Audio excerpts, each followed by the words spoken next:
Hello everyone, আসসালামু আলাইকুম। আমি শেফ নজরুল ইসলাম। আমি আপনাদের আজকে তৈরি করে দেখাবো জেলি। আগার আগার পাউডার দিয়ে আপনি কীভাবে বাসা বাড়িতে তৈরি করতে পারবেন জেলি। আপনাদের বিভিন্ন পছন্দ মতো বিভিন্ন টেস্ট আপনারা বাসা বাড়িতে বানিয়ে নিতে পারবেন আমার রেসিপিটি ফলো করলাম। তো আমি এখানে নিয়েছি 2টা কালার, আর নির সাথে নিয়েছি আগার আগার পাউডার, আর সাথে নিয়েছি 3টা প্লাস্টিকের বাটি। যেহেতু আমি প্লাস্টিকের বাটিতে তৈরি করি সবসময়, তো আমি প্রথমে একটি কড়াই নিয়েছি। তারপর দিয়ে এখানে ঠান্ডা পানি 1.5 কাপ পরিমাণ। তারপর দিয়ে দিব চিনি 1/4 কাপ। 1.5 কাপ পানির জন্য 1/4 কাপ চিনি যথেষ্ট। তারপর দিয়ে দেবো আগার আগার পাউডার 1 চা চামচ। তারপর দিয়ে এটা উইস্কের সাহায্যে মিক্স করে নেবেন। আপনারা যদি ঠান্ডা পানিতে সবসময় করার চেষ্টা করবেন, গরম পানিতে দিলে কিন্তু আগার আগার পাউডারটা দলা পেকে যেতে পারে। তো এই জন্য আপনারা সবসময় ঠান্ডা পানি দিয়ে তারপরে মিক্স করে তারপর চুলায় দিবেন। চুলায় দেওয়ার পর যখন এমন বাবল চলে আসবে, তারপর আপনারা নামিয়ে নেবেন। তো হয়ে গেল একটা জেলি। তো এখন আমি বাড়িতে নামিয়ে নিব, একটু নেড়ে চেড়ে রান্না করে বাড়িতে নামিয়ে নিচ্ছি। আপনারা আপনাদের মতো যে কোনো বাটি, প্লাস্টিকের বাটি বা কাচের বাটি, যে কোনো বাটি আপনারা পছন্দ মতো করে নিয়ে নেবেন। তো আমি এটা ঢেলে দিচ্ছি। তবে সেমভাবে আমি এখন আবার আরেকটা জেলি তৈরি করব। আমি এখানে দিয়ে দিলাম 1.5 কাপ পরিমাণ পানি। আমি মেজারমেন্ট কাপ দিয়ে আপনাদেরকে মেপে মেপে দেখাচ্ছি। তারপর দিয়ে দেবো 1/4 কাপ চিনি। তারপর আমি এখানে দিয়ে দেবো আগার আগার পাউডার 1 টেবিল চামচ। আমি প্রথমে দিয়েছি 1/2 টেবিল চামচ, এখন দিয়েছি 1 টেবিল চামচ। তারপরে আমি এটাকে ভালো করে মিক্স করে নিচ্ছি। মিক্স করা হয়ে গেলে তারপর আমি চুলায় বসিয়ে দেব।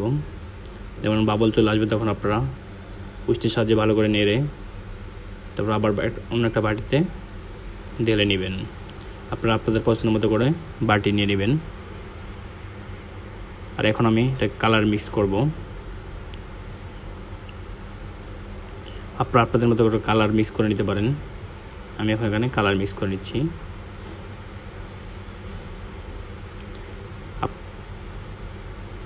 দেখতে পাচ্ছেন খুব সুন্দরভাবে কালার মিক্স করে নিচ্ছি।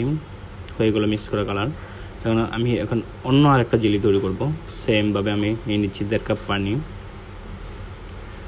আমি আবারও বলতেছি, আপনারা ঠান্ডা পানি নেবেন। গরম পানিতে দিলে কিন্তু দলা পেকে যেতে পারে, তাই জন্য আপনারা সবসময় ঠান্ডা পানিতে ব্যবহার করবেন। তারপর চিনি দিয়ে দিলাম 1/4 কাপ।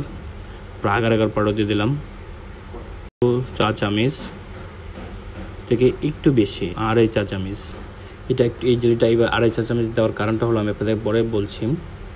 এই জেলিটা একটু হার্ড হবে, ওই 2টা জেলি থেকে একটু হার্ড হবে। সেজন্য আপনারা যদি বেশি ব্যবহার করেন তাহলে বেশি হার্ড হবে, আর আপনারা কম ব্যবহার করলে তাহলে কম হবে। আমি কম ব্যবহার করে 2টা আগে দেখিয়ে দিয়েছি। তো আমি এখানে কালারটা এখানে কড়াইতে মিক্স করে দিচ্ছি। কালার দেখতে কত সুন্দর কালার চলে আসছে। এখন আমি এটা অন্যটা বাড়িতে নামিয়ে নিব।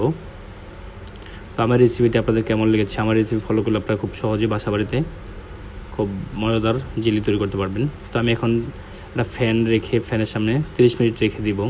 যখন হালকা ঠান্ডা হয়ে আসবে, যখন আপনাদের ইমার্জেন্সি জেলিগুলো দরকার, তখন আপনারা নর্মাল ফ্রিজে রাখতে পারেন। আমি এখন কিন্তু 30 থেকে 40 মিনিট বাইরে রেখে ফ্যান দিয়ে ঠান্ডা করে নিব। একটু ঠান্ডা করে তারপরে ফ্রিজে রাখবো। আধা ঘন্টা রাখলে দেখবেন যে জেলিটা বসে যাবে। দেখতে পাবেন খুব সুন্দরভাবে জেলিটা হয়ে গেছে, জমে গেছে। তো এখন আমি এটা প্লেটে ঢেলে দেখাচ্ছি আপনাদেরকে। দেখতে পাচ্ছেন জেলিটা কিন্তু বের হচ্ছে না।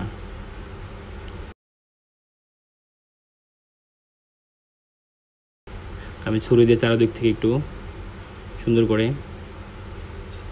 থেকে ছাড়িয়ে নিচ্ছি। তারপরে দেখবেন খুব সুন্দরভাবে নেমে গেল। এই জেলিটা কিন্তু একটু সফট, আর এই জেলিটা একটু হার্ড। দেখতে পাচ্ছেন জেলিটা কিন্তু অনেকটা হার্ড, কিন্তু এটাতে আমি অনেক প্রায় দেখতে পাচ্ছি খুব জেলিটা 3টা জেলি আমি এখানে তৈরি করে নিয়েছিলাম। 3টা জেলি কিন্তু 3 রকম, একটু একটু নর্মাল, একটু হার্ড, আর একটু বেশি হার্ড। তো হয়ে গেল আজকের জেলি। আমার রেসিপিটি কেমন লাগে অবশ্যই কমেন্ট করে জানাবেন। নতুন নতুন ভিডিও পেতে আমার চ্যানেলকে সাবস্ক্রাইব করে রাখবেন। আসসালামু আলাইকুম।